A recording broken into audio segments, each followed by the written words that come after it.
Games Workshop, love him or hate him, they're the biggest guys around in the miniature wargaming hobby, and they have pretty much perfected the art of separating you from your cash. But something has stirred over the internet over the last couple of weeks, and anger has rippled through the Warhammer community. There have been rage threads and even calls to boycott Games Workshop products. So why are people so mad? Hey everyone, my name is Discourse and let's talk about Games Workshop. So there are two main reasons for why outrage has gripped the internet. The first is that a few ex-employees have come out to talk about their experience of working with Games Workshop. Sophie Williams was one such employee. She went off on maternity leave only to learn that her job was, well, gone.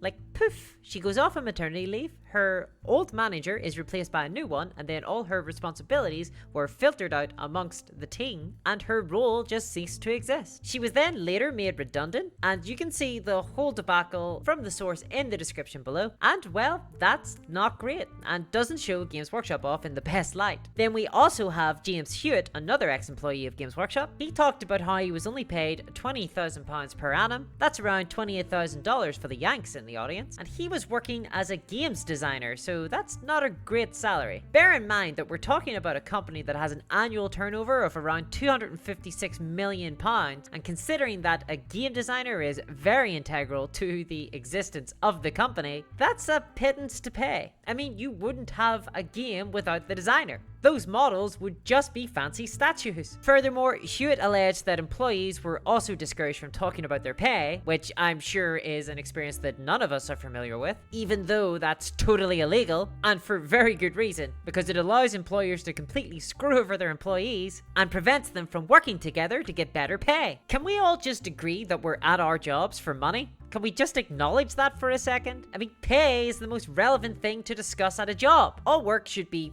50% doing the job, 50% discussing wages. But hey, that's just standard capitalism, right? Charge as little as you can for the maximum amount of labor, charge as much as you can for the product. Screw everybody, I got mine, right? And yeah, you're right, that is capitalism, and it sucks. But it seems like Games Workshop have really indulged in greedy corporate behavior. But in a lot of ways, this is something that Games Workshop could probably weather pretty easily. Sure, there's a lot of performative anger about Games Workshop, but then they gave out a £5,000 bonus to all of their employees. And yes, so what if employees consistently demonstrate that they would prefer a long-term raise as opposed to a one-off bonus, and Games Workshop stock has literally blasted off to the moon. But hey, they gave a bonus out, right? And the wind was pretty well taken out of the sails of anyone that was hoping for change to emerge from the structural abuse of labor. Sure, this shows some real mismanagement and malicious corporate practices, but after the bonuses, the community seemed to be willing to give Games Workshop a pass and get back to their plastic crack. Then Games Workshop made a very bad move. They came after gamers. Well, they came after content creators. And by came after, I mean they issued out a draconian series of intellectual property guidelines. And to be fair to those who are angry, these are really weird IP guidelines. Like, for example, they have banned the use of official text from Games Workshop material, including from codexes. So rip those lower YouTubers. And I guess you can't even quote the codex's starties now without a cease and desist letter from the lawyers of Games Workshop. Gwilliman would not be pleased. And hey, no more fan films or animations at all. That's it. You try to use a generic space soldier angry man in your video, and bam! Games Workshop got you. And of course they have banned any 3D printing of their stuff because, you know, it poses an existential threat to them. Like, I don't think people who have bought the stock of Games Workshop and funneled it so high know that there is an existential threat to the entire product line of Games Workshop. But all this taken together, and we have seen a change of course for Games Workshop, who have previously been pretty much riding high on goodwill from the consumer base, barring a few hiccups. So anyone who knows the history of Games Workshop will recognize this behavior. It looks like Games Workshop have gone back to the bad old days. Anyone else remember those days? Back when they banned fans from getting tattoos, and there was a moratorium on commission painting? Back when Relic had to go with begging bowl in hand to Games Workshop, desperately asking them, can we use your IP? We have a really good RTS game. A game, by the way, that was bloody brilliant. I still play Dawn of War to this day. But still, back in those halcyon days, Games Workshop used to enforce their IP with an iron fist. A power fist,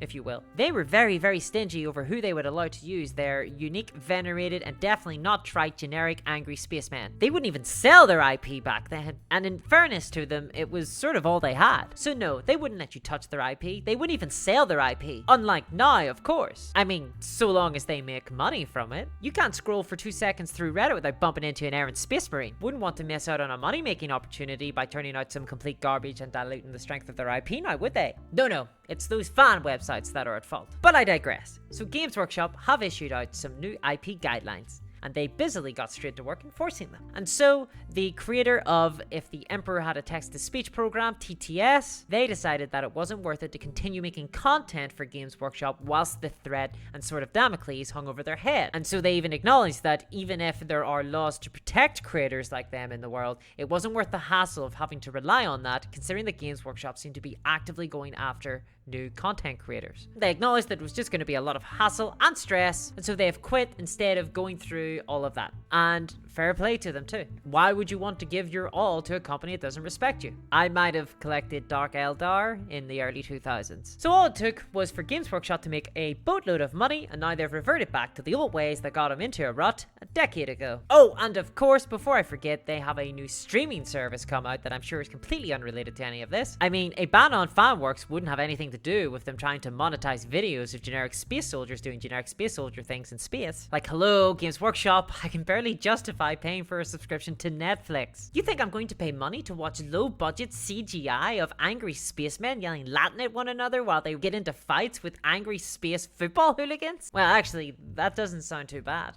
But there's gonna need to be a lot more Thai rom-coms for me to be interested. And Games Workshop want you to subscribe to this for a year in order to get some exclusive miniatures. Like, I don't think that they're gonna have enough content for a week, and they want you to subscribe for a year. And look, I get trying to protect your IP. And as we go forward and 3D printers become better, more accessible, and cheaper, really the IP for Games Workshop is all they're gonna have. There's already so many companies out there turning out amazing miniatures in this space. Games Workshop place at the head of the table is not guaranteed. So yeah, they should protect their IP to an extent. Banning the use of official imagery in fanworks is pretty dumb.